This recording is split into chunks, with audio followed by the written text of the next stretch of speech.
Forex Fundamentals and Trading. Chapter 10. Fundamental Analysis for Forex. Section 1.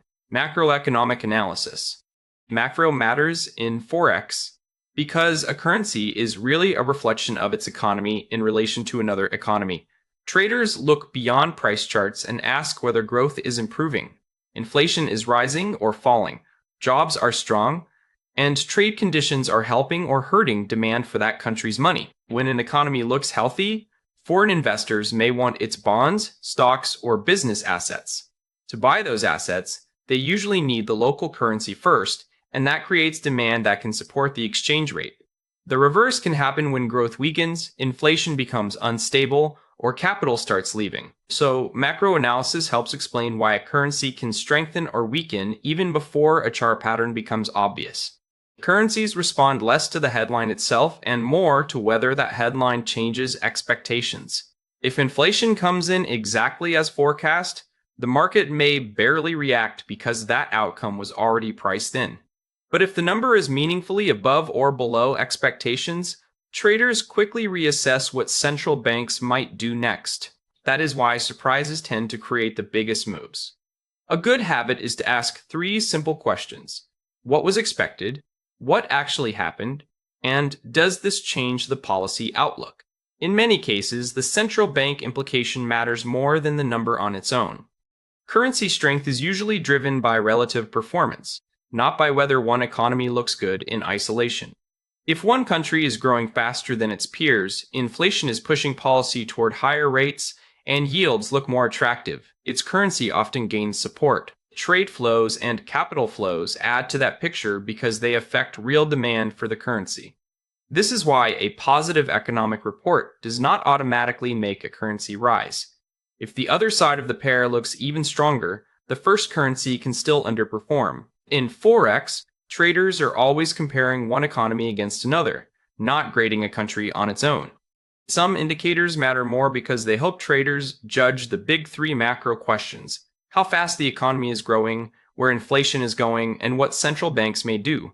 GDP gives a broad view of expansion, but it is often slower moving and revised later. Employment data is closely watched because labor markets influence consumer spending and wage pressure. CPI and PPI are critical because inflation directly shapes rate expectations. Trade balance data is also useful, especially for understanding longer-term structural demand or weakness in a currency. No single release tells the whole story, but these indicators form the core of macro analysis. Economic data becomes more useful when you know whether it points forward, describes current conditions, or confirms what has already happened. Leading indicators, such as PMIs, confidence surveys, and building permits, are often valuable because they can hint at turning points before the hard data does. Coincident indicators, like retail sales or industrial production, tell you more about what is happening right now.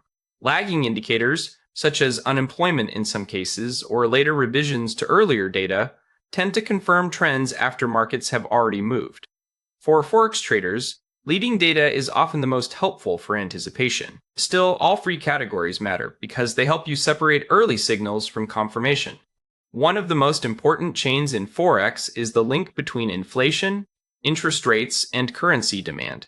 If inflation is running hotter than expected, traders may think the central bank will keep rates higher or even raise them further.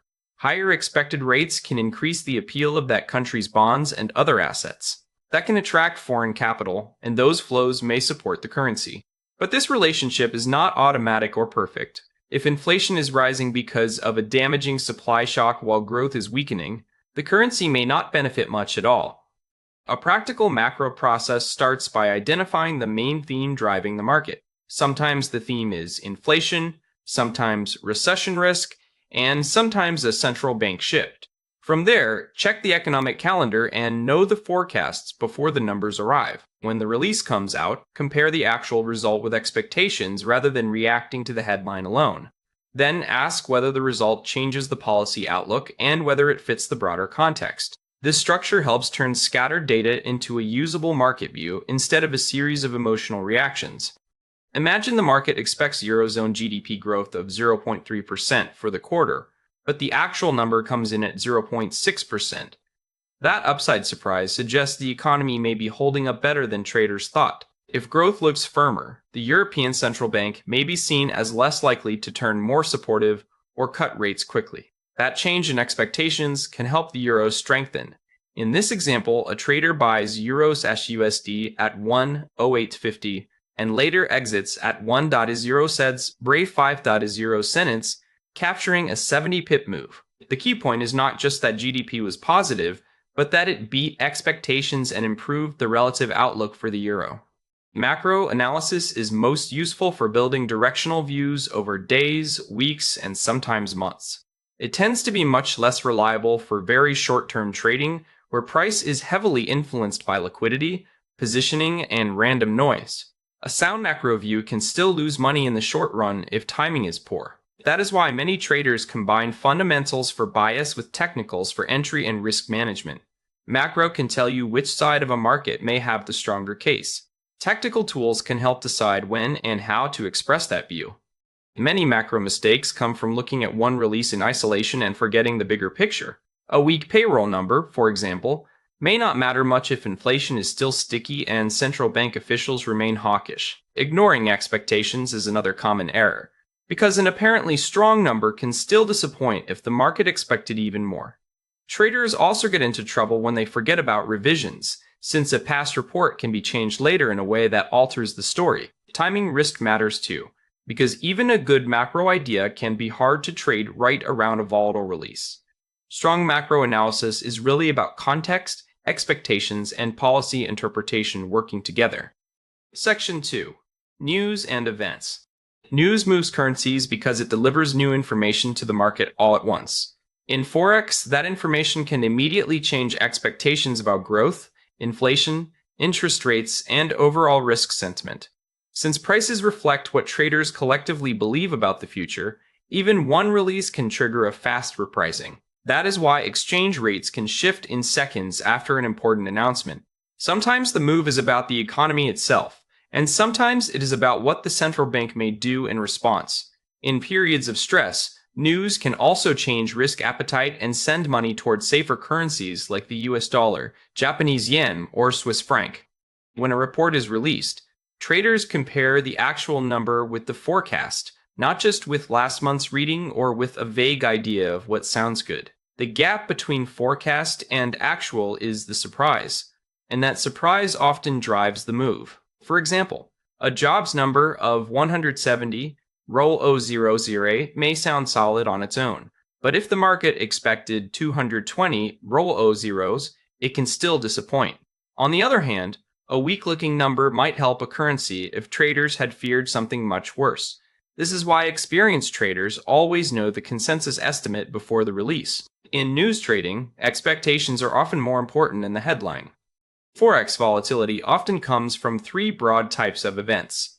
The first is scheduled economic data, such as CPI, GDP, PMI, or retail sales, where traders know the release time and can prepare. The second is central bank events, including rate decisions, policy statements, and forward guidance, which can have especially lasting effects because they shape yield expectations. The third is unscheduled shocks, such as elections, geopolitical crises, or natural disasters, which are harder to prepare for and can create abrupt moves. These categories behave differently, but all can shift expectations quickly. In risk-off periods, unscheduled shocks often send flows into safe haven currencies even if their yields are not the highest. The first move after a release is not always the move that lasts.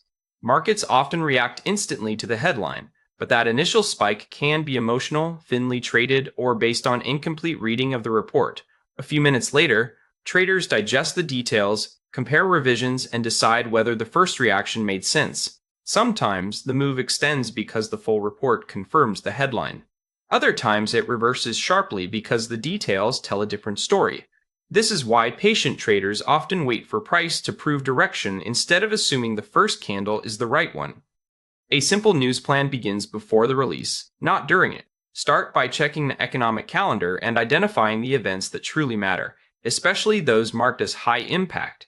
Then write down the forecast and the previous reading so you know what the market is comparing against. It also helps to know which currency pairs are most exposed to that report. For example, euro area inflation matters for euro pairs, while US payrolls can affect almost the whole Forex market because of the dollar's central role. Preparation like this makes you far less likely to react blindly when the number hits. At release time, keep the process simple. First, ask whether the result was a beat, a miss, or roughly a match. Then judge the size of the surprise, because a tiny beat may not matter while a large one can change the market's view. After that, check whether related parts of the report send mixed signals. A strong payrolls number with a rising unemployment rate, for example, may create a less clear reaction. Finally, let price confirm the idea instead of forcing a trade just because the data looked important. News trading adds extra execution risk, so discipline matters even more than usual. Around major releases, spreads can widen, orders can slip, and price can break one way only to reverse seconds later. That means normal position size may be too large for the conditions. Many traders reduce size, avoid very tight stops, and wait for the first bursts of volatility to settle. A false breakout is especially common during news because early price action can be driven by speed rather than conviction. Safer handling of volatility is usually about patience and risk control, not trying to be fastest. Take a payroll example where the forecast is 180,000 jobs, the previous reading is 150,000, and the actual number comes in at 225,000. That is a meaningful upside surprise, so traders may expect a stronger US economy or a firmer policy outlook, which can support the dollar. In Euro USD, that often means downward pressure because dollar strength pushes the pair lower. But the entry still matters. Jumping in on the first spike can lead to poor fills or getting caught in a quick reversal. Waiting for the market to stabilize can give a more controlled entry and a clearer read on whether the move has real follow-through. The same headline can be interpreted very differently once expectations are included. Suppose actual payrolls come in at 170,000, which is higher than a previous reading of 160,000. At first glance, that sounds better. But if the forecast was 180,000, the market may still treat the result as a disappointment. In that case, the dollar could weaken even though the headline looks stronger than last month. This is a very common source of confusion for new traders. Markets usually compare reality with expectations first, and only then with the past. Most news trading mistakes come from either poor context or poor risk management. Trading the headline without knowing the forecast is one of the biggest errors because it removes the whole idea of surprise. Chasing the first spike is another common problem, especially when volatility is high and spreads are wide. Traders also get misled when several releases come out together, and they focus on only one part of the picture. Using normal position size during abnormal volatility can quickly turn a manageable idea into a large loss. Holding a position through major news without a clear plan or protection is risky for the same reason. One of the best ways to improve news judgment is to observe and record reactions without always trading them. Pick the next major US CPI release and note the date, time, forecast, and previous figure in advance. When the number comes out, record the actual result in the first 5-minute move in a pair such as USD/JPY. Then check the pair again after about 30 minutes to see whether the initial reaction continued or reversed. Do this for several high-impact events rather than just one. Over time, this exercise teaches you how surprise, volatility, and follow-through really behave in live markets.